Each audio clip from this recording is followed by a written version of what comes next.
Hello Sagittarius Moons, and welcome to your prediction for the new moon in Virgo happening around the 17th of September.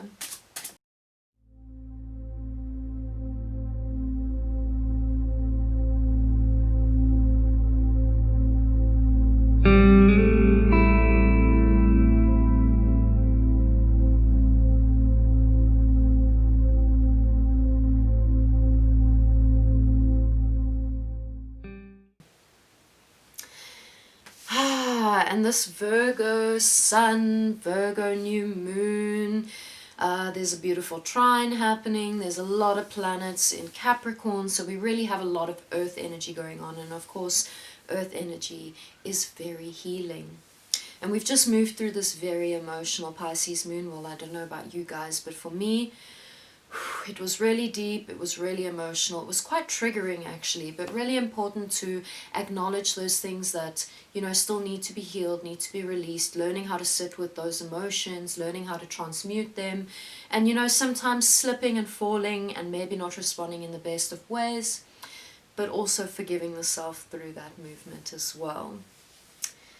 So, beautiful Sagittarius moons. In terms of general energies for you guys, we are dealing with, so the cards coming up for you here, it's a masculine energy, there's a gossip energy, and there's a moon energy or a hope energy, right? So I really love Tanya Gabrielle, who you should also follow on YouTube, astronumerologist, and she talks about this Mars retrograde, which starts on the 9th of September, I think, as an activation of the sacred masculine. And I really love this interpretation because, you know, with all of the speak around the sort of patriarchy and the oppression of the feminine and the rise of the feminine and the need for a balancing out, right? And sometimes a counterbalance must come before a balancing. But I think the focus really does need to be that there needs to be balance, and like also this understanding that we are not, I am woman so I am feminine energy, or I am man so I am masculine energy. Like, this is just too basic, right? We all have access to divine feminine, sacred masculine, and it's about balancing those energies out within ourselves and recognizing that these kinds of oppressive systems that sort of value one type over another, and of course we can talk about this in terms of classism, racism, sexism, but I'm going to use very specifically the example of male and female, right? The oppression of the feminine, which reflects in society in terms of the men being preferred over the women, right? Getting paid better, being more respected, being more heard, etc., etc. Easier to get jobs, easier to be trusted, whatever, right?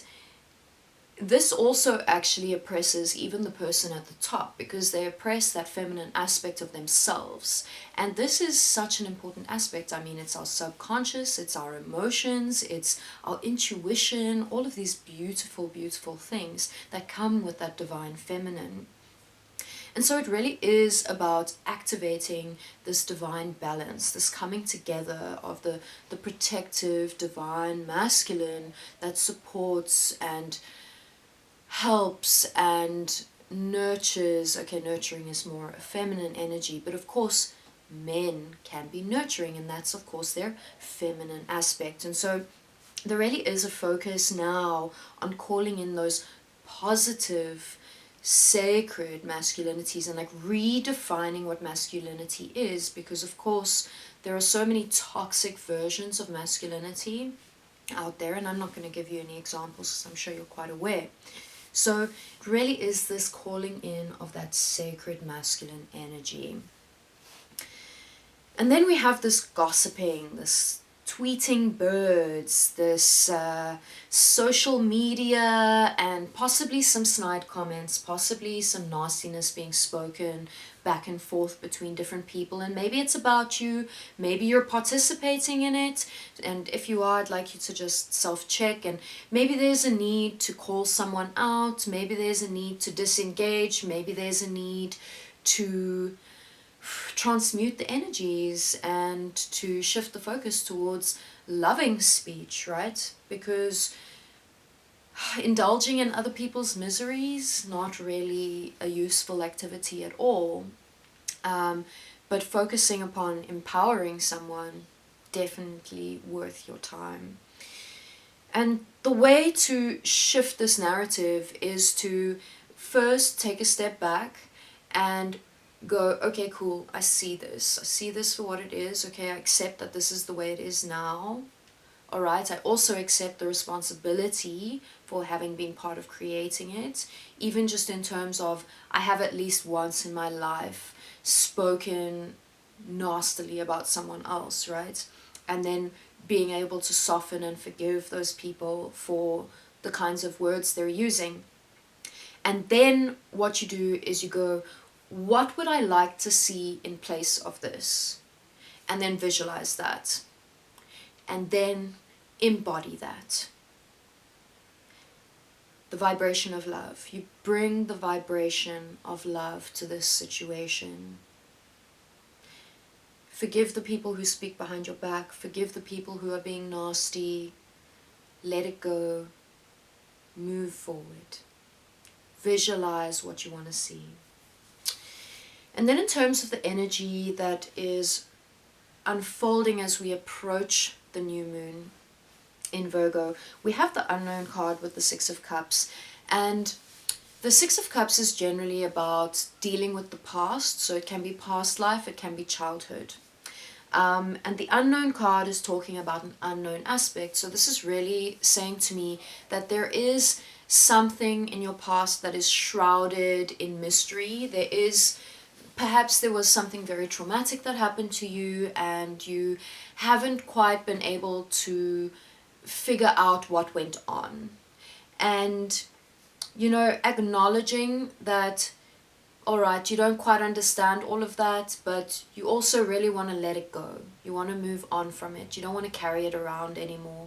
And, for some of you, it's going to be necessary to go for hypnosis or past life regression and work through this stuff by really delving deep and remembering it and tapping in and changing those memories. But it is also possible for you to just let go of the need to know and release. Let go and release. You can do the healing work just by working with your dreams. You can ask your dreams. You can ask angelic beings to come and help you to do this healing work. You don't even need to know every little detail about what happened. You can let go of the need to know. And then let it go and move forward. Turn over a new leaf. And then in terms of what is happening for you over the new moon, we have the Two of Wands with the Devil card. And the Devil card is talking about ego. It's talking about illusion. It is talking about this false sense of being trapped. It's talking about the illusion of being stuck. It's talking about the illusion that you cannot move forward, or the illusion of fear. And so I want you to acknowledge the fear, feel it, it's okay. We don't want to try and bury it or push it away. It's okay, we need ego, it needs to be there. But recognize when you feel like you are stuck, and especially when you need to make a decision and move forward in some way, right? But you're feeling kind of pushed into making a specific decision because you feel like there isn't really a different way and you don't really feel good about making this decision. I need you to take a step back and meditate, call in the angelic beings, call in your mentors, have a conversation, because you are not trapped. This is an illusion. In fact, everything we perceive in this reality is actually an illusion. And this is really where our magic lies, is in being able to shift our perspective of that illusion and thereby shift the illusion, right? So this Two of Wands is talking about this sense of waiting for your ship to come in. Like you've put a lot of work, you've made a lot of wishes, you have been kind of waiting for things to just turn around, right? And now you're like, it needs to come through, it needs to happen, it needs to come through. But the trick is going to be in working with your ego and in dealing with other people's egos as well. And of course, while Mars is retrograding, a lot of egos can flare. It can be quite intense in that way. And especially for this fiery moon placement that you have, it can be particularly so. And so I want you to remember that when you're able to come from the space of higher self and tap in with that, because it's a practice, guys. It's not something where we're like, okay, cool, now I'm tapped in with higher self and everything's going to be fine for the rest of my life. Like, yes, okay, it can be fine for the rest of your life, but you got to keep going back there. You got to keep tapping back into that higher aspect of self. And how do we do that? Through meditation, whatever that means to you. Walking in nature, going to the beach, breath work, spending time with your family, clearing your mind, visualizing beautiful narratives, visualizing a hopeful future, doing charity work, right? Doing charity work, helping others, doing something healing for someone else. Amazing. And then in terms of what is unfolding for you after this new moon, we have the Four of Wands with the Eight of Cups. So the Four of Wands is talking about a proposal. This can be romantic, but I kind of feel like it's linked with this waiting for your ship to come in. And it's also hinging upon your ability to do the emotional releasing work. And I really want to remind you that, like I said earlier, firstly, you don't even need to know every single detail of your past lives and what happened in your childhood. And for some of you, if you really do want to know that stuff and you want to delve deeper, cool, go for it. I mean, I'm not going to tell you what to do, and maybe that is your healing journey, but you don't have to.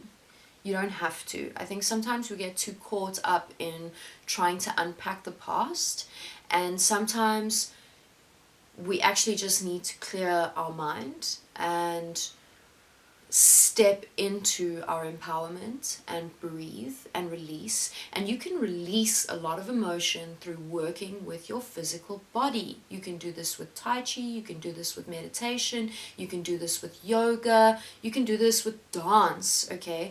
Opening up your hips, for example, is a way of releasing emotion.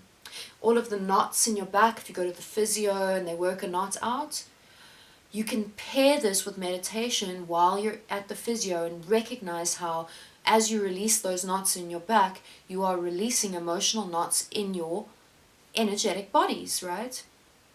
And you are releasing the emotions that are attached to you. I've got work to do on this shoulder. So, beautiful Sagittarius moons. I wish you all the best of luck with releasing, letting go, and forgiving your past, forgiving those who have oppressed you, forgiving those who have caused you trauma, and forgiving yourself as well, because, you know, the thing is, we all need to accept responsibility for our lives, even if, you know, and of course children have a lot less power in terms of consciously choosing something. But I really do believe, and of course you don't have to agree with me, but I really do believe that before we enter into this life, we make contracts, and especially when it comes to the childhood and the kind of life we're born into, we make certain contracts to fulfill certain roles and to take on certain traumas and karmas. And, you know, I also feel, and I haven't really heard this anywhere else, but I really do sense and feel it in my own body. I think that a lot of the light workers who have incarnated at this time have taken on extra karma, have taken on collective karma, that they haven't necessarily, as a single soul, it's not necessarily their own deeds, but they're taking on for the collective to help cleanse and purify and transmute the energy at a quicker rate, a quicker speed. And this is a divine, like, huge, it's a burden, it's a huge weight to carry, but we're brave souls to have come to do this at this time, and it's so necessary right now. And so, you know, playing that blame game over and over, blaming yourself, blaming your parents, blaming your oppressors, this just disempowers you. So releasing and letting go of the blame, this is a lot of releasing and letting go of those old emotions as well. Release, let go, release, let go. It is a very powerful time for you to do so. Thank you so much for watching. Please do follow me on Facebook and Instagram at LunAscention. I do a live tarot reading session for a group of people.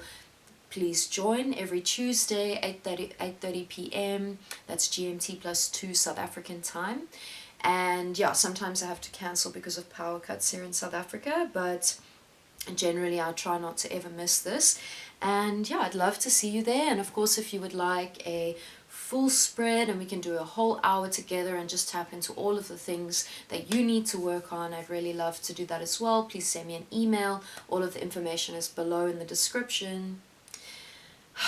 I hope you have a very magical new moon in Virgo.